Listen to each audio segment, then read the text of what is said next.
ஸ்ரீமதே ராமானுஜாய நமக. தினம் ஒரு திவ்ய பிரபந்தம் தொடரிலே இன்றைக்கு 1784வது பகுதி. திருமங்கை ஆழ்வார் அருளிய பெரிய திருமொழி, அதன் 9ஆம் பத்து, 7ஆம் திருமொழியின் 2வது பாசுரத்தை இன்று நாம் இணைந்து அனுபவிக்க இருக்கிறோம். இந்த 7ஆம் திருமொழி மலைநாட்டு திவ்ய தேசமான திருவல்லவாளை மங்களாசாசனம் செய்யக்கூடிய திருமொழியாகும். முன் பாடலிலே போலி உறவினர்களை விட்டு எல்லாவித உறவுமாயிருக்கும் எம்பெருமானை பற்றச் சொன்னாய். வடிவழகாலே கவர்ச்சிக்கும் மகளிரை விட்டு தம் வடிவழகாலே நம்மை கவர்ச்சி செய்யும் மகளிரை விட்டு விலக முடியவில்லையே என்று நெஞ்சு கூற, அந்த பொருள்களில் உள்ள குறையை கூர்ந்து அறிந்து அருவருப்பு அடைவாயானால் எம்பெருமான் இருக்கும் திருப்பதியை எய்துக என்று இந்த பாடலிலே உபதேசிக்கிறார் ஆழ்வார். மின்னும் மா வல்லியும் வஞ்சியும் வென்ற நுண்ணிடை நுடங்கும். மின்னும் மா வல்லியும் வஞ்சியும் வென்ற நுண் இடை நுடங்கும் அன்ன மென்னடையினார் கலவியை அருவறுத்து அஞ்சினாயேல். மின்னும் மா வல்லியும் வஞ்சியும் வென்ற நுண்ணிடை நுடங்கும் அன்ன மென்னடையினார் கலவியை அருவறுத்து அஞ்சினாயேல். துன்னு மா மணி முடி பஞ்சவர்க்கு ஆகி முன் தூது சென்ற மன்னனார் வல்லவாள் சொல்லுமா வல்லையாய் மருவு நெஞ்சே. துன்னு மாமணி முடி பஞ்சவர்க்கு ஆகி முன் தூது சென்ற மன்னனார் வல்லவாள் சொல்லுமா வல்லையாய் மருவு நெஞ்சே. பாண்டவர்களுக்காக தூது சென்ற கண்ணனம்பெருமான் இருக்கிறான் அல்லவா, அவன் இருக்கக்கூடிய அந்த மன்னனார் வல்லவாள் சொல்லுமா வல்லையாய் மருவு நெஞ்சே என்கிறார் இந்த பாசுரத்திலே. மின்னும் மாவல்லியும் வஞ்சியும் வென்ற நுண் இடை நுடங்கும் அன்ன மென்னடையினார் கலவியை அருவறுத்து அஞ்சினாயேல்.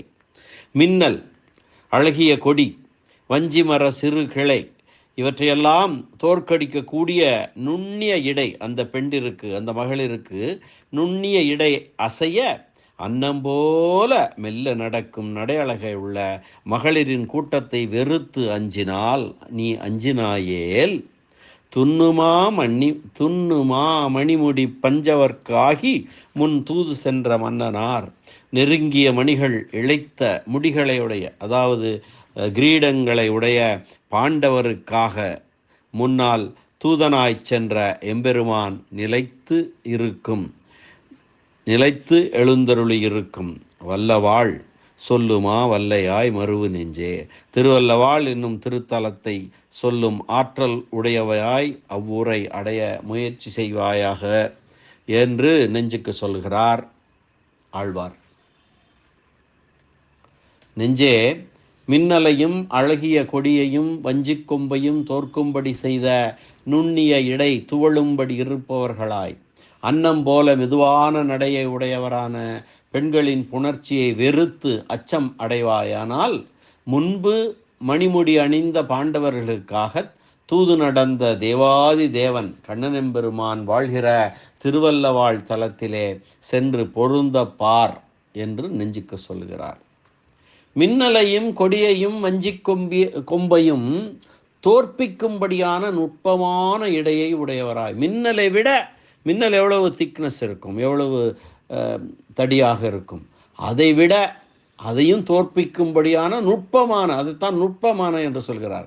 நுட்பமான இடையை உடையவர்கள், அவர்கள் அன்னம் போல மெதுவாக நடப்பவரான பெண்களுடனே கலந்து வாழ்வது என்பது மிகவும் பொல்லாதது. அது நமது இயல்புக்கு தகாது.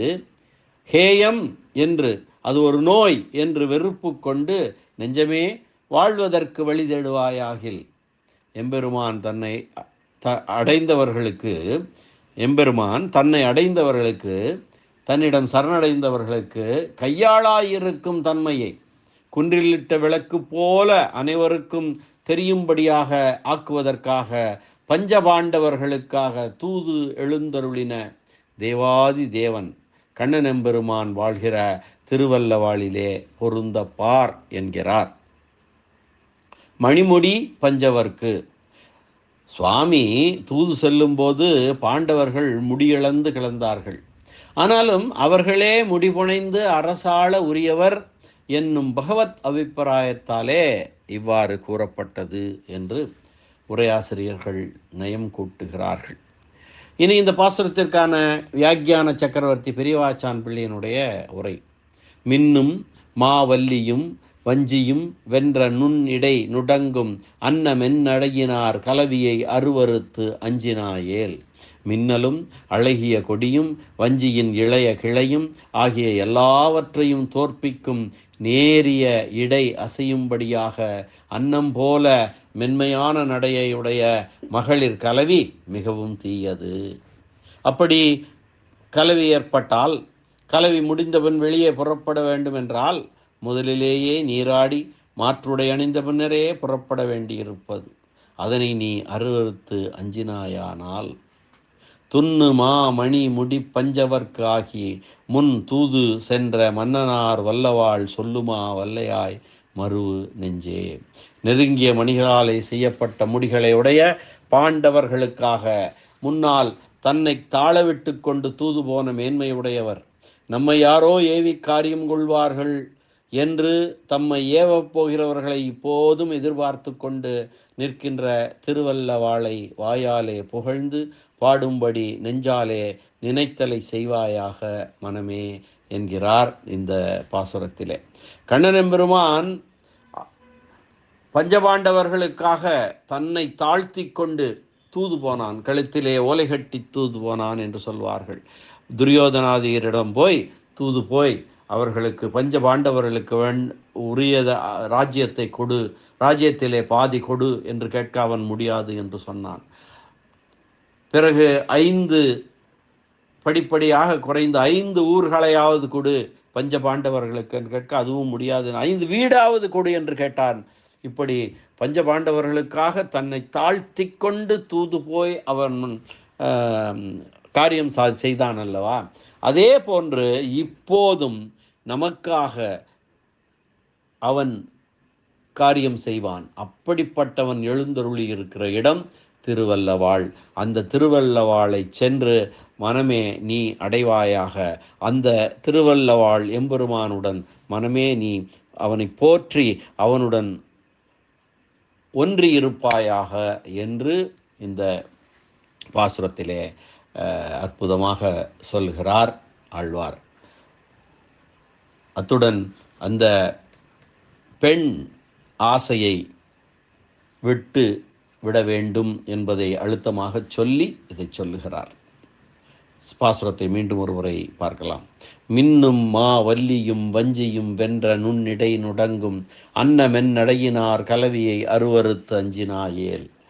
துண்ணு மாமணி முடி பஞ்சவர்க்காகி முன் தூது சென்ற மன்னனார் வல்ல வாழ் சொல்லுமா வல்லையாய் மருவு நெஞ்சே என்ற இந்த அற்புதமான பாசுர அனுபவத்தை இந்த அளவிலே நிறைவு செய்து மீண்டும் நாளை சந்திக்கலாம் அடுத்த பாசுர அனுபவத்துடன். நன்றி, வணக்கம். ஸ்ரீனிவாச வெங்கடேச ராமானுஜதாசன் திருவரங்கம். திருவல்லவாள் எம்பெருமான் திருவாள் மார்பன் வல்லவன் கோலப்பிரான் திருவடிகளே சரணம். அரட்டமுக்கி அடியார் சீயம் அருள்மாரி மங்கையர்வேந்தன் மங்கைவேந்தன் கலியன் திருமங்கையாழ்வார் திருவடிகளே சரணம். பரமகாருணிகர் வியாக்கியான சக்கரவர்த்தி அபயப்பிரதராஜர் பெரியவாச்சான் பிள்ளை திருவடிகளே சரணம். ஆழ்வார் எம்பெருமானார் ஜீயர் திருவடிகளே சரணம்.